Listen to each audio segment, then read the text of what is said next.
go.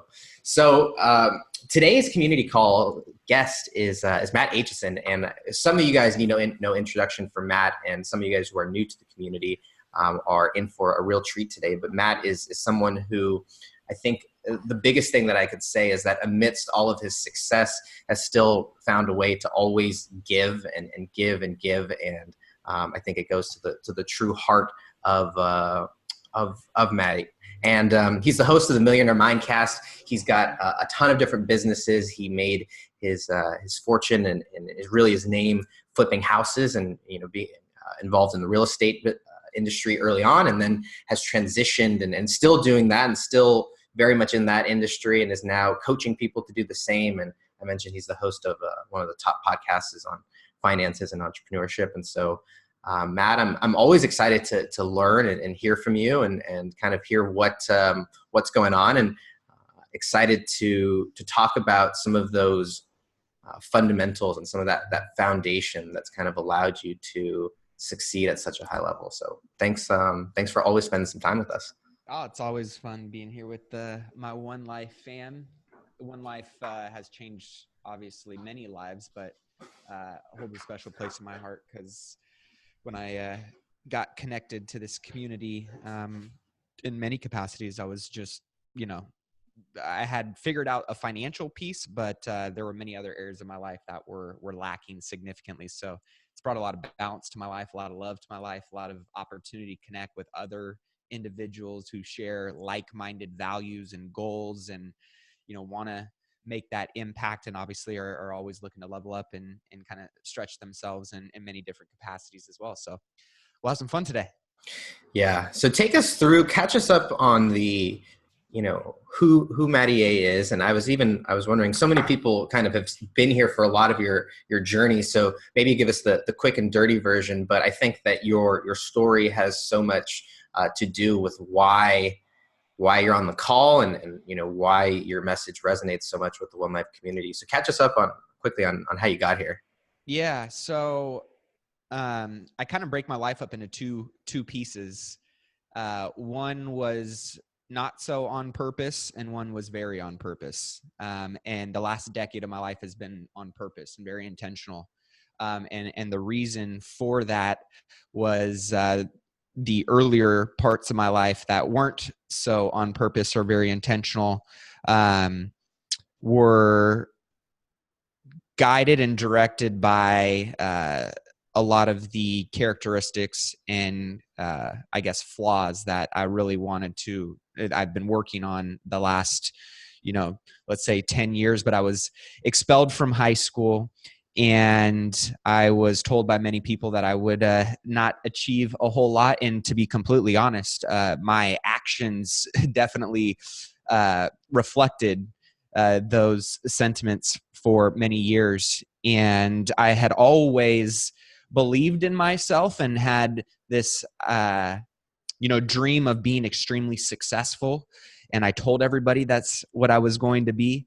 And a lot of the audio that came out of my mouth did not reflect in my video and the actions that were really playing out in my life. And so that led me to surrounding myself with some not so positive influences that led me to putting myself in environments that were not so conducive to that dream and those goals that I had. And that led me to getting expelled from high school.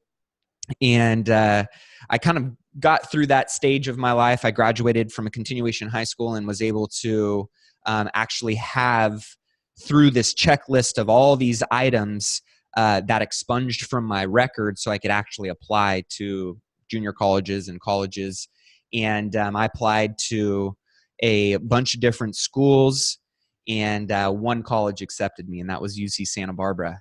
And I ended up going to UC Santa Barbara, and my first year, who would have thought lightning strikes twice in the same exact spot? And I learned that the hard way. I was arrested for the exact same thing that got me expelled from high school. And a lot of that was drug and alcohol induced and physical altercations. And I remember waking up out of a blackout and looking to my left in jail, and there's this big biker dude in leathers with a handlebar mustache, and he's kind of grinning at me. And I look to my right, and there's this guy with tattoos all over his face. And I kind of look around the area and realize that this is my new tribe and my circle of influence, and this is my new environment that potentially is going to be the next 5 years of my life. And I remember praying to God that if I got a second chance, second chance, because I kind of already had a second chance, that I was going to take full advantage of it, truly take full advantage of it. And it was what I call my oh shit moment in life. And I think we all have that, right? Whether it's, some crazy breakup or someone in your family dying, or maybe not getting, arrested for fighting and being drunk in public. But we all have that kind of fork in the road moment where we go, what path I'm on is not the path that's going to get me to where I want to go. And long story short, the 5 potential years I was facing in jail, the charges got dropped. And I really did get that second chance. And so I ended up taking on I went out and tried to get hired on at a bunch of different places, and ended up getting hired on by a small business, and worked my way up from being a cold caller to this guy's right-hand man, working about 40 hours a week, going through school full time. And I got that first taste of kind of entrepreneurship and seeing what it was like to build a lifestyle that was built around kind of your own terms, to be able to help people achieve their goals in the process, to have no ceiling on what I could make financially, kind of that unlimited earning potential. And I got a taste of a lot of these things, but there was one box that was kind of missing, and I was still trying to figure out. And that was how being an 18, 19, 21-year-old, I was trying to figure out how the heck I'm going to get rich. How am I going to figure out this money piece? And this guy wanted me to take over his business. And I had seen where he was at, and I had seen kind of all of the employees that worked for him. And I said, I want to be you. I don't really want to work for you. I want to be you. And he said, well, then you need to go be an entrepreneur. And so I got my very expensive piece of paper that I've done absolutely nothing with. And I moved back to Sacramento. And I remember I was trying to get hired on at a bunch of different places at $30,000, $40,000, $50,000. And I was just getting discouraged. I wasn't getting any interviews. And I came across a Craigslist ad. And I ended up getting super excited about the potential of wealth and generating income in real estate. And so I got my real estate license. Long story short, within 3 years, my real estate team was 2 years back-to-back Wall Street Journal top 1,000 teams. I started flipping a lot of houses. I flipped a couple hundred houses over the last few years, have built up a multi-million-dollar rental portfolio. And now really I just get to do what I'm most passionate about. After kind of figuring out those money problems, it's given me the real freedom to go out and do what I feel is my purpose and what I'm most passionate and most fired up about, which is serving others on their path and their journey to unlocking financial freedom and really optimizing and living intentionally in all areas of their life. And so that's really been my obsession and my passion for I've been on that journey for about 10 years now, but the last 4 or 5 years, it's been something that I have built really all my companies around. And so having a couple different companies in the real estate space, the construction space, property management, and some of my other real estate businesses, when people ask me, do I love real estate? I say, no, I don't love homes, but I love what homes have enabled me to do. And so that's why I'm so passionate about real estate, is because of the platform that it's given me. And it has taught me obviously a lot. There's been many majestic failures and peaks and valleys and times that I wanted to quit and go get a safe job and give up and what the hell am I doing? And by being around people like Tim and being in this community and having other individuals who are walking this, what we can all probably relate to, being a lonely path at sometimes, or a misunderstood path, an unrelatable path to a lot of people. It was something that it's been the greatest self-discovery journey that I'm so grateful for. And I feel like I haven't even gotten started. So I'm excited to be here today with you guys and sharing and masterminding and seeing how we can all level up together. I always love hearing your story. I'm curious because I know that there's a lot of people on this call, and it's emblematic of the community who are at different stages, at a variety of stages. Some people are just getting started. Some people are well on their way. And then some people are approaching or very close, if not at that mastery level. So what's the framework? What are the steps? Are there, if you could kind of, it's definitely not simple, but if you could try and simplify it as much as possible, where does someone need to start out? Where do they need to be going? And like, what are the things that they should be working on to get to that next place? Yeah, I mean, I think the answer is it all depends, right? But there are definitely some universal principles that I think apply to anybody, no matter what level you're at. If you're in debt and you're climbing out of debt, if you're starting to save a little bit of money and you're, looking to kind of get to that next tier, if you're really looking to scale your wealth, there's some universal principles I think that apply pretty much throughout the entire journey, or at least they're going to be principles and skills and mindsets and belief systems that you want to continue to stack on top of each other and, throw onto your, let's call it your financial tool belt. And I think when you're first getting started, the number one thing is I think a lot of people look for these magic bullets and, kind of the secret to the success. And this is something that, my man Timmy has taught. You guys are going to hear me reference Tim a lot. And I know Tim has made a big impact in a lot of your lives, and you've seen him make a big impact on a lot of other people's lives. And I'm honored and grateful to give him credit because it's the truth. And one thing that Tim has taught me a lot about is don't go faster than you've earned the right to go. So keep it simple, especially when we're talking about money. Just stick with the basics in the beginning, right? How much am I bringing in? How much is going out? And how much do I have left over? Whether you want to invest that, whether you want to save that, it's just starting with the real basics. And I think the number one thing when I was first starting out was I just need to figure out how to make this money, right? And so really looking at all of the different skills and items of value that I can bring into my industry or my job or my trade or my craft, and how I can really monetize and maximize that. And the number one thing that I think a lot of people miss the boat on is they first start by going and looking at other places that they can go and make money. When I always like to say, mine for diamonds in your own backyard. Dig in your own sandbox until you can't dig anymore. And what I mean by that is instead of diluting your attention and going elsewhere, start by going, am I maxed out to the ultimate capacity that I am with my current income stream? And if you're not, then identify what can you do, whether that's immediately. A lot of people, I tell people, go ask your boss for a raise tomorrow. And why I tell them that is because it's going to cost your boss a whole lot more money to go out and replace you than to give you whatever tiny little raise it is that you're looking for. And if you're good at what you do, now don't go and ask for a raise if you're not good at what you do, but if you're good at what you do, your boss is not going to balk at that, right? And so there's ways that you can immediately optimize your income with where you're currently at.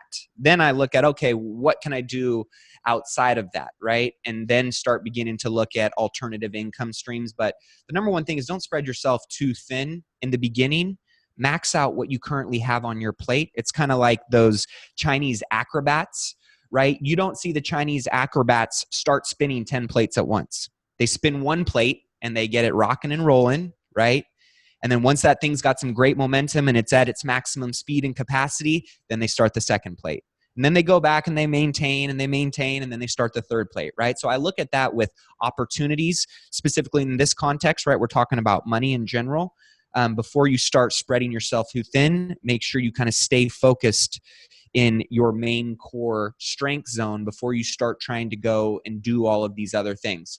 The number one thing that changed my outlook on my money was when I really got in relationship with my money.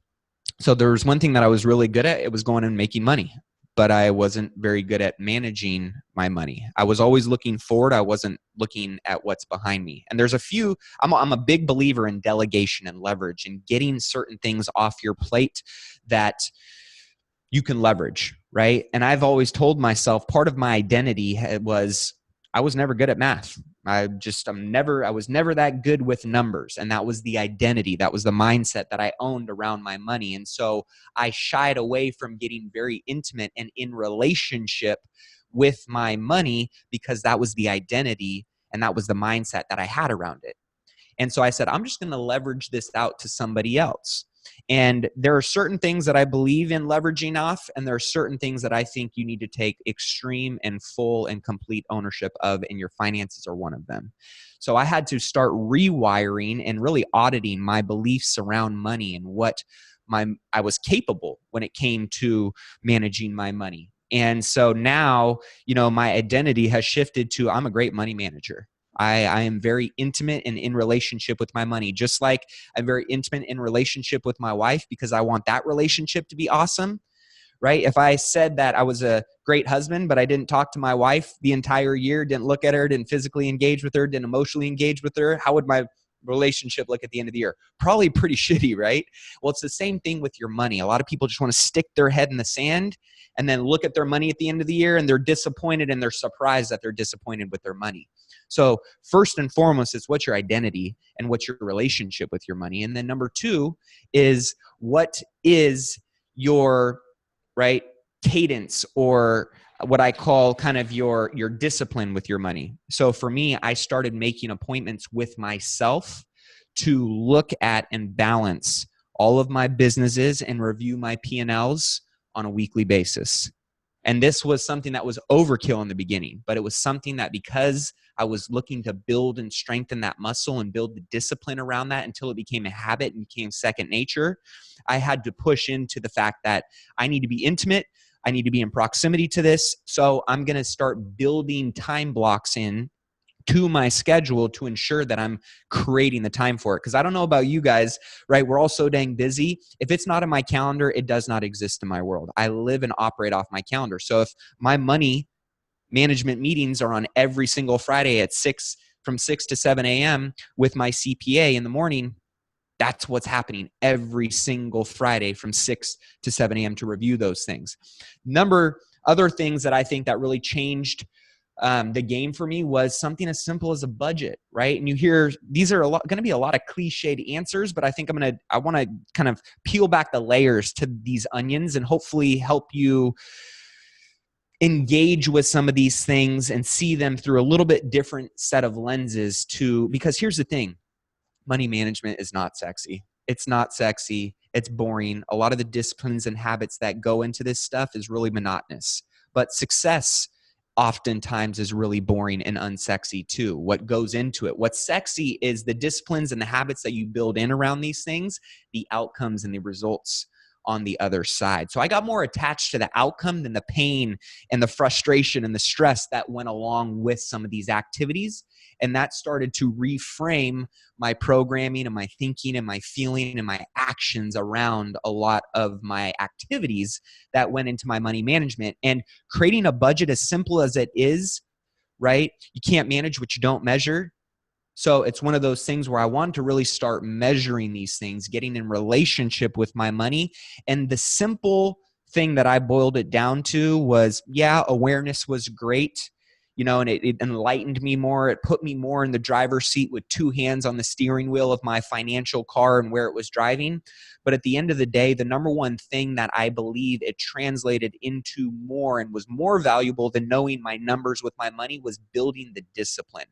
I'm a big believer in discipline equals freedom, right? And if you have the discipline to do some of these things, it unlocks the freedom that's on the other side. So creating that budget and looking at those numbers on a weekly basis was something that was really important. One of my favorite books, my dad gave this to me when I was like 15 years old, was Millionaire Next Door. And I think it's probably like a 50 or 60-year-old book now.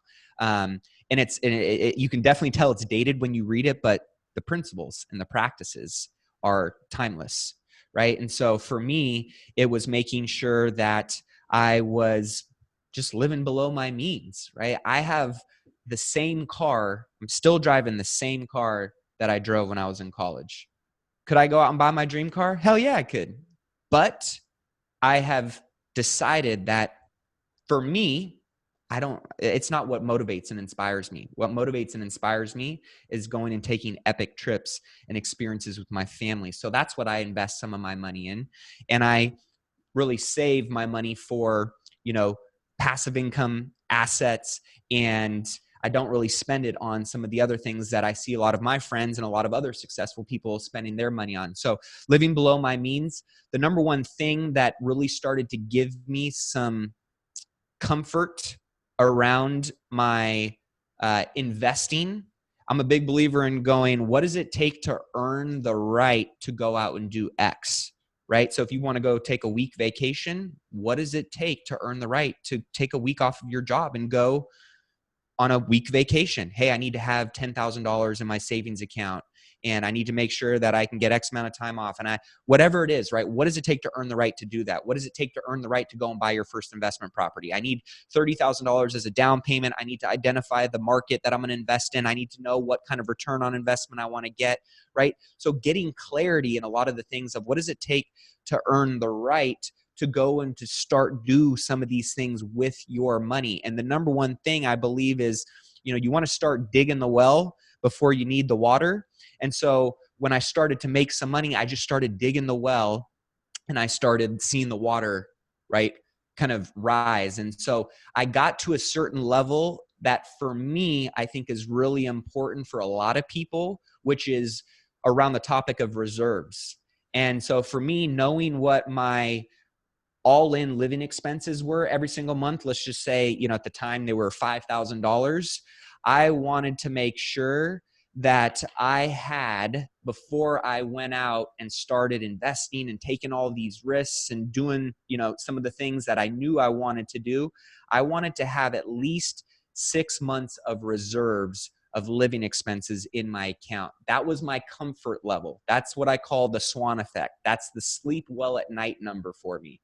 And so for me, I needed $30,000 in my savings account, and that was where my comfort level was at. So that's almost as if I was at zero. It's money that's not there, right? But it's that safety net, because when you have safety nets built in, that's when you start to take some calculated risks, and that's when some of those calculated risks start to pay off. So mine was that $30,000 number. And then from there, I started saving some money, and then I started taking some more calculated risks, and I started looking at, okay, what are some of the different investment vehicles and wealth building vehicles out there? Well, the three main that we all know and are probably involved in some capacity are number one is business. Number two is real estate. Number three is stocks and bonds. And then the list goes down from there. But I happen to be in two of those.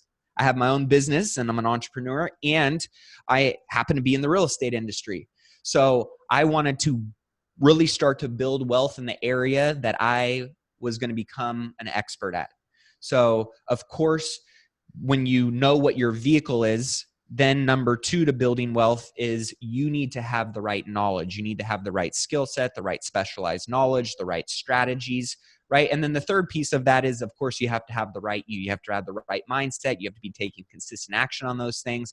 But the reserves were a big thing for me just to give me that mental cushion, right? And then the second piece of this was, now let's get to investing. I saw way too many people and see way too many people that are way freaking smarter than me. Let's just start there. Way smarter than me, way more talented than me, but the fear is what paralyzes them, and they keep kicking the can down the road. The one thing about me is I'm quick to pull the trigger, and I'm quick to fall on my face, and I'm quick to get back up again. So for me, when I started investing, I just got in the game. And did I strike out? Absolutely. I don't know any baseball player that gets in the batter's box and doesn't strike out. But the spectators are the ones who don't get paid. The players in the game are the ones who make the big bucks. So as I was in the game, I struck out for a good year. I didn't find any investments. I lost actually some money. However, every strikeout got me that much closer to getting on base. And by being in the game, I found that very first investment opportunity that I ended up making over $106,000 on net profit using other people's money on a flip. And I was still living at my dad's house. Couldn't even pay him rent. I still had like $8,000 or $9,000 in credit card debt. I had some, reserves in the bank and things like that. But that was ultimately what allowed me to get in the game, was those reserves. And then by being in the game, I gave myself a chance of getting on base. And if you can get on base and start hitting some singles, right? The singles add up. And of course, then you start to score some runs, but you got to be in the game. So those were some important things, making sure that you're not waiting for that perfect time, because there is no perfect time. And the number one thing that I think gives people permission to start taking some of those risks, whether it's giving yourself some reserves and building in a safety net. The other thing was mentors and team.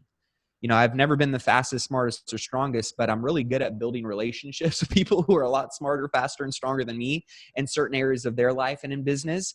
And I just model after them. And I find ways of trying to get those individuals to mentor me by adding value to their life and just showing up consistently and really taking action. This is something that David Osborne taught me, is once I started finding some really good mentors, he said, it's kind of like a game of checkers.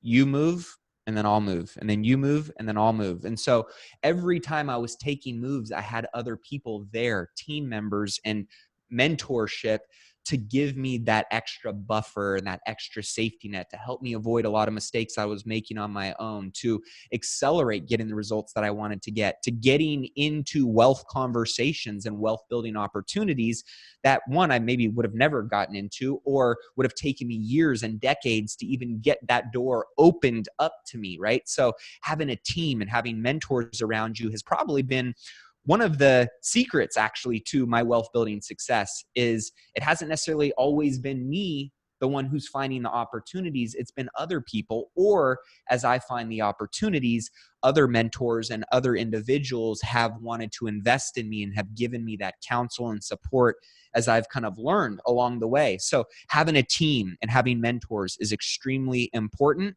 And one of the ways that I like to, if you haven't found kind of that money mentor, or just mentors in general, the number one thing that I think is really important when you are thinking about a mentor, especially when it comes to money, which can be kind of a dirty topic, is really just making sure that you're getting really clear in what kind of a mentor you want.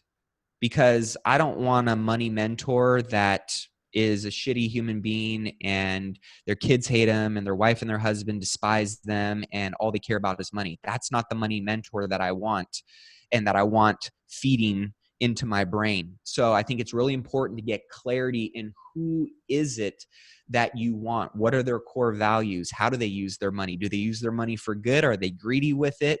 Right? Because I believe, and I'm sure many of you do, money just makes you more of who you already are. Right? And it just kind of spotlights that. It gives a little bit more of an amplification to that. Right? But I got clear in a lot of things that I wanted out of my mentors. And then from there, it was starting to begin the research. So start to think about all of the people around you that have those core values, have those results, have that network, have those opportunities that you're looking for, and then begin your research. Right? I call it just kind of creating that hit list of people, or your dream list of those mentors. And then it's number 3 is you got to figure out that value analysis. How do I get in this person's world, right? How do I add value to this person? How do I get in proximity to this person to grow into the conversations, the opportunities that I know will come by being around this person? Then, of course, you got to ask them, right? And then you got to show up after you get that opportunity, kind of the checkers thing. But I harp and emphasize mentorship and team because, one, the level of success that I know each and every one of you wants to achieve and is capable of achieving is not going to be done alone, right? So you are going to want to find those individuals that you can really rely on and leverage to help you get to that next level. I always think of those 2 horses, right?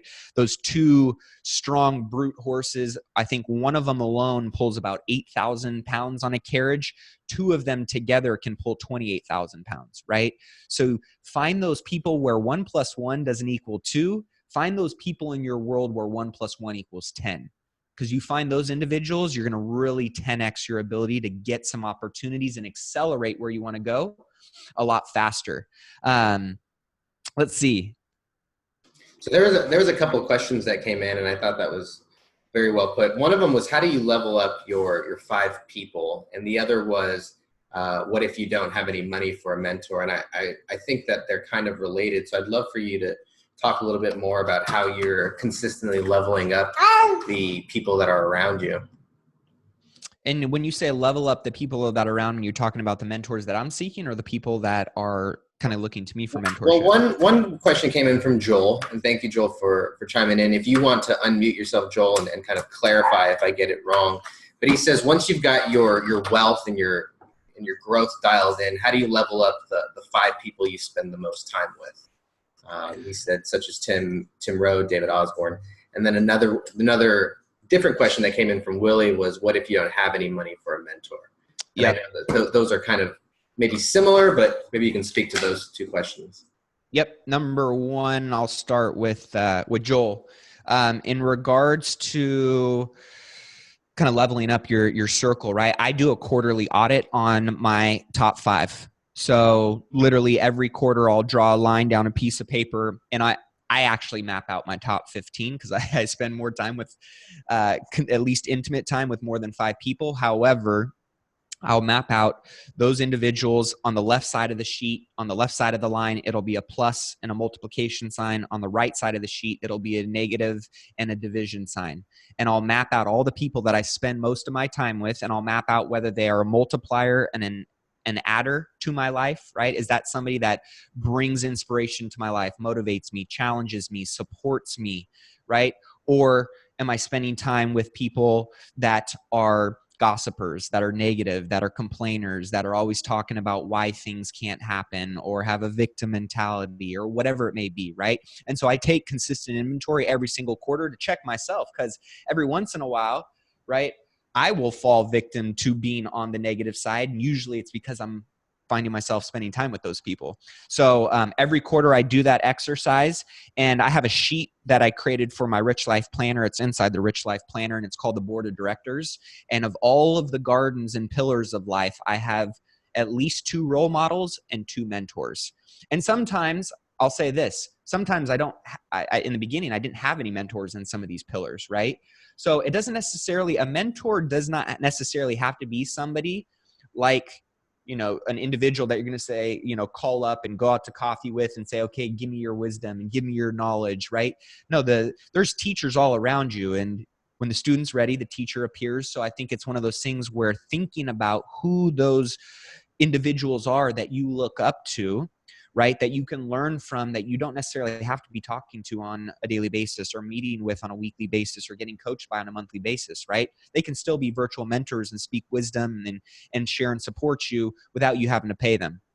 But then kind of tying into the second question is to answer that, you don't need money to find mentors. I worked for somebody for 9 months for free, and that 9 months made me more money than anything I ever learned in college. So there are ways of adding value to people, to organizations, to helping individuals solve challenges and solve problems that you can barter as a currency for wisdom, for knowledge, and for education. That's the beauty of the world we live in nowadays, is people are pretty damn creative with how they exchange value, right? So knowledge and information, right, what's up here is being sold in courses and speaking engagements and all kinds of things nowadays. So being able to use what assets you have to yourself, whether it's your mind, whether it's a skill of creating, a marketing funnel for somebody, or building a website, or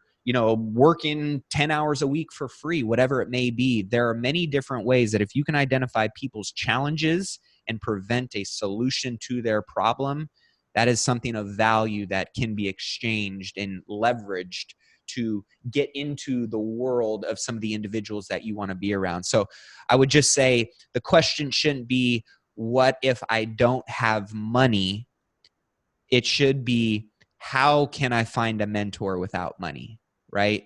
That it should be more of the solutions-based questions that we're asking ourselves, instead of focusing on the reason why you can't find a mentor because you don't have money. Let's shift the framework and the thinking around it of going, what can I do to get this person to mentor me for no money? right? And let's brainstorm around that, because that's when it gets kind of fun. That's when we get creative. And that's when you come up with stuff that separates you from the 99 other people that are asking that same exact person, can I pick your brain or can I take you out to coffee, which are two of the worst things that you ever want to ask somebody who's extremely freaking busy, because they're obviously limited with what? Time, right? Time is money. So one of the best questions, and I learned this from one of our mutual friends, Tim, Paul Morris, and he said, one of the greatest ways that people get my time when I'm extremely busy, if somebody asks me this question, I will always say yes. And number one is those two questions that I just mentioned are yes or no answers. And usually it's going to be a no answer. However, if you ask, what does it take to earn the right to have 5 minutes of your time?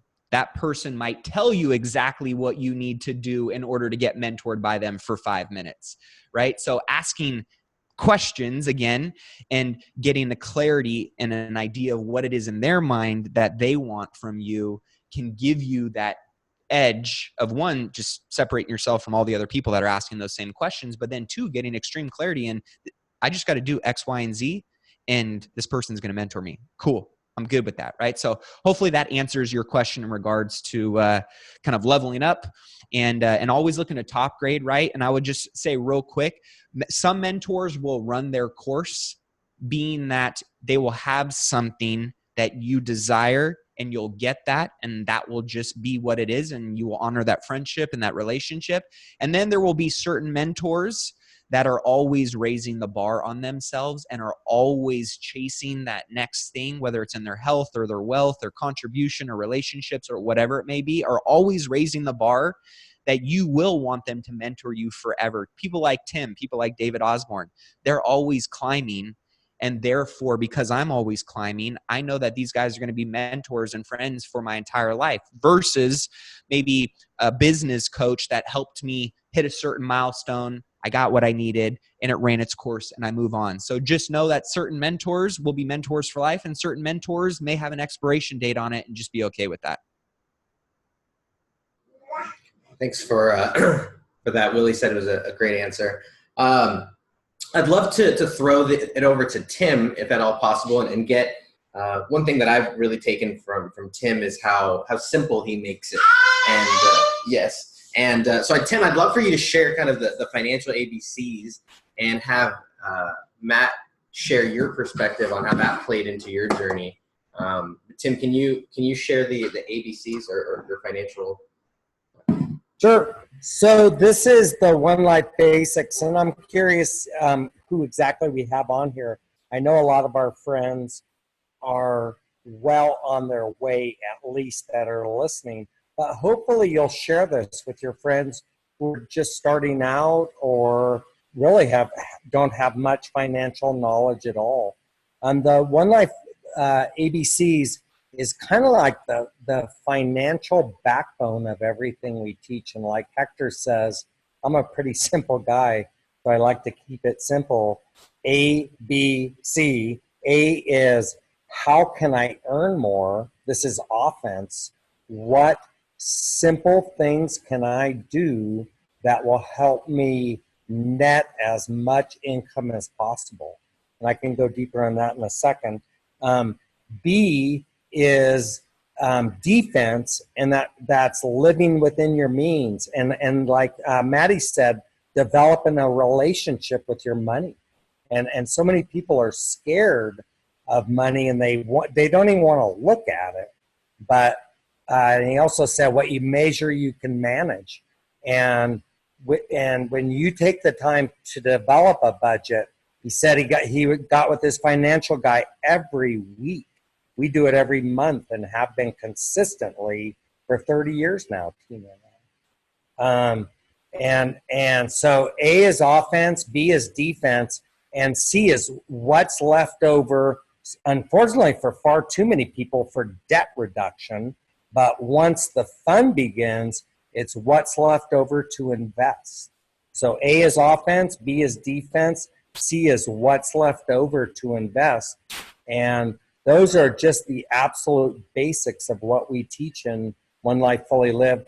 To me, an important question in your A, if you will, is Are you waking up and doing something every day where you say, let me at them? Think about that.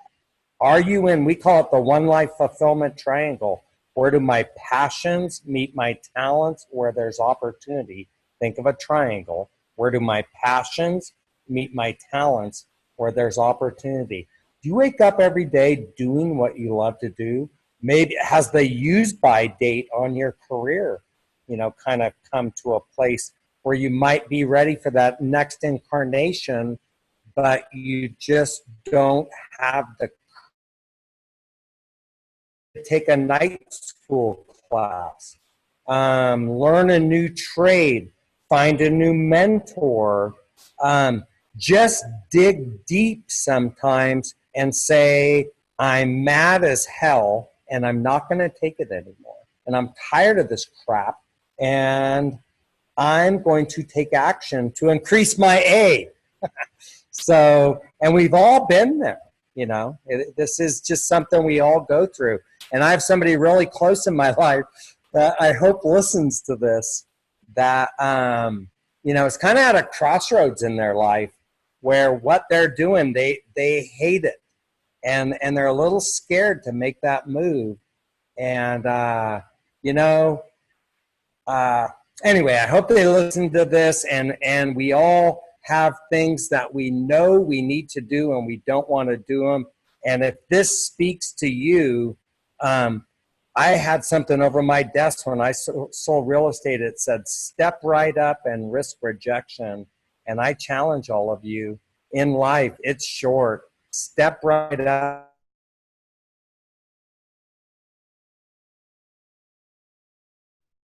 Step right up. Hector.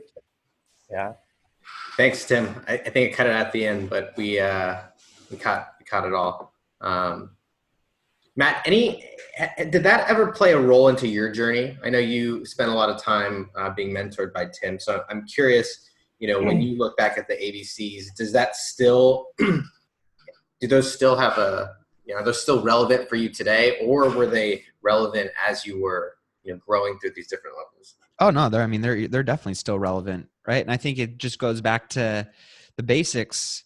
Every time you get a little bit further ahead of yourself, it's always the basics that keep you grounded, and it's the basics that ultimately it's the tortoise and the hare, right? Of the slow and steady wins the long race. So for me, talking about what Tim said when the A and the B, right?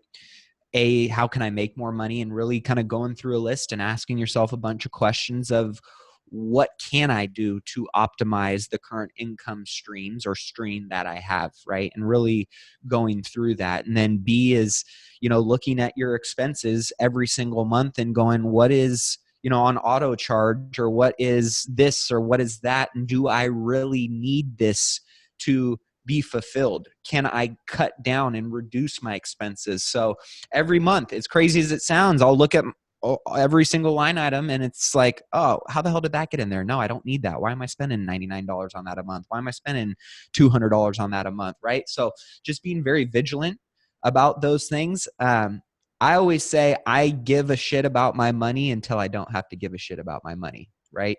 And so for me, that is, everybody's kind of got their, I call it your FU milestone, right? Where it's literally like middle fingers up in the air, F you, I can do whatever I want in the world, which you would never do. But it is, everybody's kind of got that number, whether it's $1 million, whether it's $10 million, whether it's $100 million, whether it's a certain amount of passive income coming in every single month, which that's a whole nother topic of conversation. But I think passive income is way more important than net worth.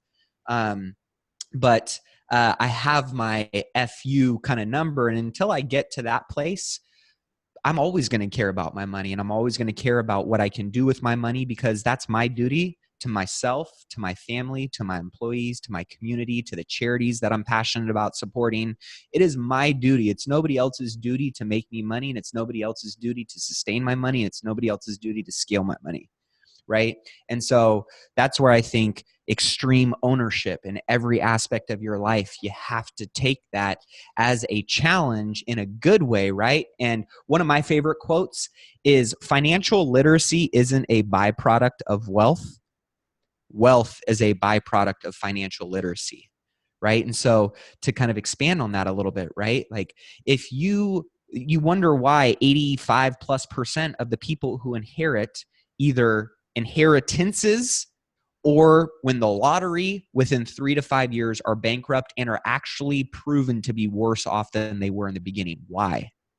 Why is that? Well, it's because they, one, aren't the person that earned that money. They don't know what goes into that. They don't have the mindset for it. They didn't build the skills, the habits, the disciplines for it. So of course they're not going to know how to use it. It's going to screw them up worse than before, right? So I look at that as a challenge and go, every day, every month, every quarter, every year that I can get a little bit more financially fit, I know that I earned where I'm at right now. And that's something that I think is very, very important. The other part that I look at this, and this was something that was shared to us at a mastermind at David Osborne's house at one of the champions meetings. Tim's, I think it was one of the first ones. And there was that wealth manager there. And he said, the one thing that you need to think about and is your responsibility is you really have two roles when it comes to wealth building. You need to be the superstar and understand and build every habit and discipline and mindset that goes into achieving the results. But then you also need to be the coach, right? So Tom Brady, let's just use Tom Brady, for example, whether you love him or hate him, one of the best, if not best quarterback of all time. The guy knows and earned everything that went into earning that position, right? But if he were to think of his family as, let's say, the wide receivers, and the ball, the football, is the actual wealth, when he dies, if he doesn't teach his kids and his wife how to run the routes and know what to do when they catch the ball, right, they're not going to be successful. They're not going to be able to take what he built and what he's giving them and actually use it and leverage it and achieve what it is that they're looking to achieve. So you not only need to be the student and the kind of the what's the word? I will just stick with student, but you also need to be the coach, right? And so understanding everything that goes into that is, I think, very, very important when it comes to building and scaling wealth. So I look at how can I continue to sharpen my saw a little bit. And for me, it's just continuing to stick with the basics. And then every once in a while, I'll build in some new things or some more advanced strategies. And part of that is just by surrounding myself with other people that are way smarter than me, who have way more money than me, and are, doing things that I can learn from and kind of piggyback off of. But the basics are always a great place to go back, because the basics ultimately, those are what win the race. That's what will get you across the finish line. That's great. We've talked a lot of mindset today, guys. I'd love to open it up. We have a few more minutes with Matt before he's got to hop off. So if you guys have any questions, if you're brave enough to unmute yourself, feel free to do that. Or if you want to type it into the chat, you can type quickly. But wanted to leave a few minutes for anybody who hopped on to ask any specific questions of Matt or Tim while we have a few more minutes here. Willie says, do you seek outside help to overcome your bad habits? I did. Yeah. The one thing that I know is I'm screwed up and I needed to get some help. So for me, I had to actually, in order to have some of those breakthroughs, I actually had to, face a lot of the issues that I had head on. So the last decade for me has been a lot of spiritual, physical, emotional growth. And yeah, there was definitely, I just don't believe that, at the end of the day, you try and do it all on your own, you're not going to get the best results. You're just not going to get the best results. So I definitely am a big believer in seeking help whenever it is that you need it. That's great. It's good stuff. Matt, can you talk a little bit about, I know you've got the Rich Life Planner out. I know you have the podcast. Can you just quickly give some plugs on where people can catch up with you? Yeah, absolutely.